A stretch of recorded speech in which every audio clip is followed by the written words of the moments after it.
My name is Olivia, and I swear to you, everything I'm about to tell you is burned into me like a scar I'll never erase. It started on a night that was supposed to be ordinary, but it turned into the kind of nightmare that strips away your innocence forever. Family dinner, that phrase always made me sick because it wasn't about family. It was about performance, about appearances, about pretending we were something we weren't. My mother was obsessed with control, with power, with making sure every single person at that table bent to her rules. That night, the air was heavy with the smell of roasted chicken, garlic butter mashed potatoes, and the faint sour tang of wine already staining the lips of my sister, Amelia. She was the golden child, the favorite, the one who could do no wrong, my mother's pride, and me. I was the shadow, the disappointment, the reminder that not all daughters sparkle. We sat around the table, the chandelier flickering above us like a stage light. My father sat silent as usual, chewing his food like a ghost, eyes fixed on his plate. He never interfered, never defended, never protected. He was a man swallowed whole by my mother's will.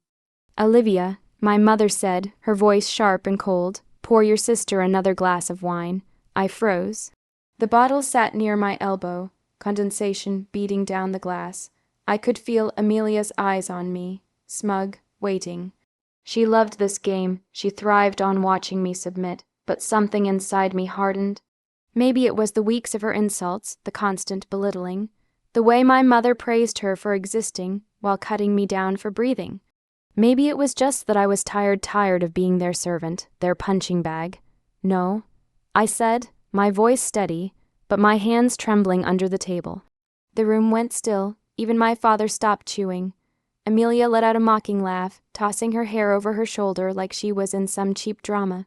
"What did you just say?" My mother's voice was low, venomous. I said no. She can pour it herself. She's not helpless. The silence broke with a crack.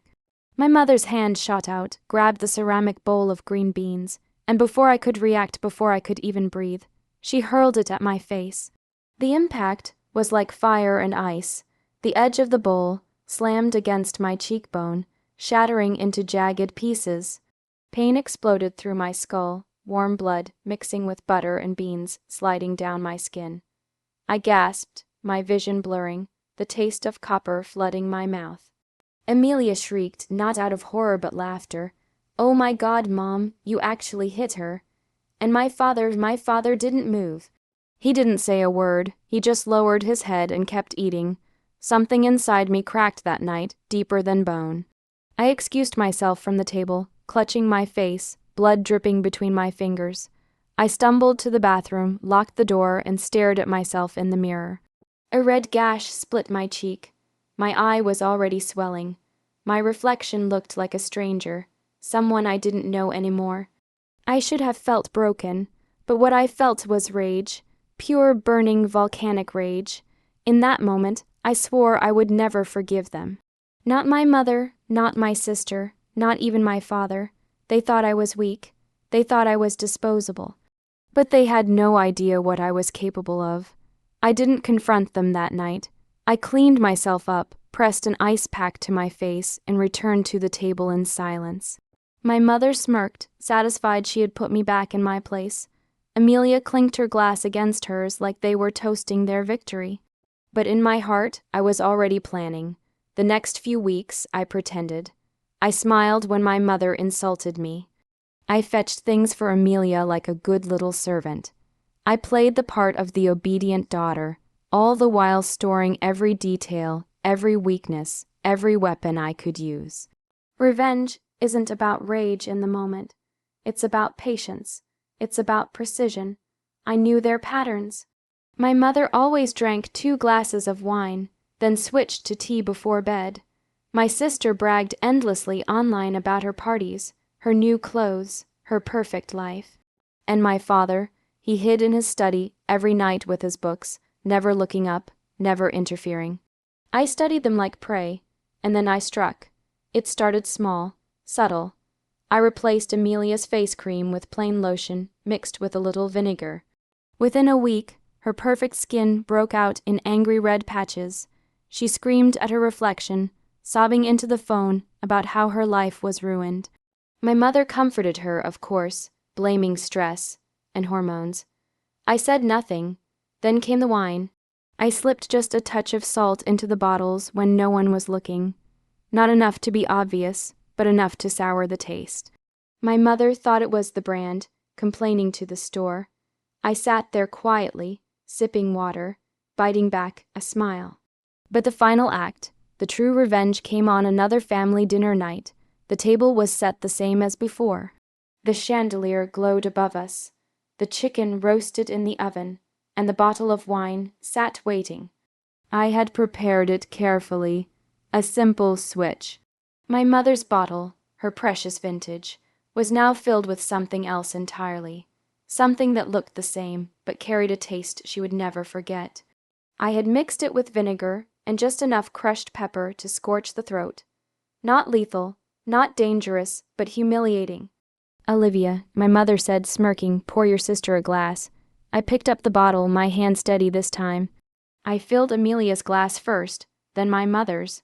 They both lifted their glasses, smiling, ready to toast themselves. And then it happened. The moment the liquid touched their tongues, their faces twisted in horror. Amelia spat it out, gagging, wiping her mouth with her sleeve. My mother choked, coughing violently, slamming her glass down. "What the hell is this?" Amelia shrieked. "It tastes like poison." My mother's voice cracked, her eyes watering, her lips trembling from the burn. I set the bottle down slowly, meeting their eyes with a calmness I'd never shown before. "It's just wine. Maybe it doesn't taste good because you've been so used to everything being handed to you perfect. Maybe you're not as untouchable as you think." The room went silent. Even my father looked up this time, his eyes flickering between us. My mother's face turned red, but she didn't speak. Amelia looked shaken, her arrogance cracked wide open, and I leaned forward, my voice low, deadly steady. "Do you remember the night you threw that bowl at my face? Do you remember how you laughed, Amelia? How you just sat there, Dad, like nothing happened? That was the night you killed the daughter you thought you could control, and tonight is the night you realize I will never bow to you again." I stood up, pushing back my chair. My mother opened her mouth to speak, but nothing came out. Amelia stared at me. Why? Died, her lips trembling. My father lowered his gaze again, shame flickering across his face for the first time. I walked out of that house, my head held high, the scar on my cheek burning like a badge of honor. I never went back, but here's the twist, the part that satisfies me even years later. I didn't need to poison them, or scream, or hit them back. My revenge was simpler, deeper. I left them with each other. I left them to rot in their own bitterness, stripped of the power they once held over me.